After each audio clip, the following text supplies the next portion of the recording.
अगर आप इस संसार में ध्यान को खोजने की कोशिश करेंगे तो आपका ध्यान कभी भी कहीं नहीं लगेगा।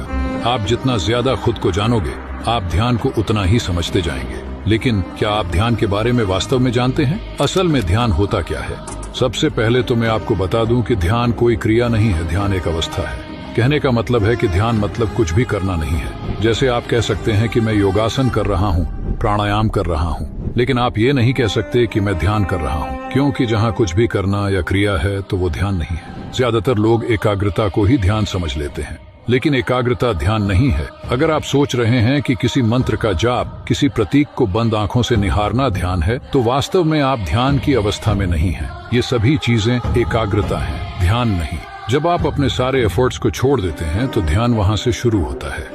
इसके लिए आपको खुद के प्रति अवेयर और कॉन्शियस होना पड़ेगा।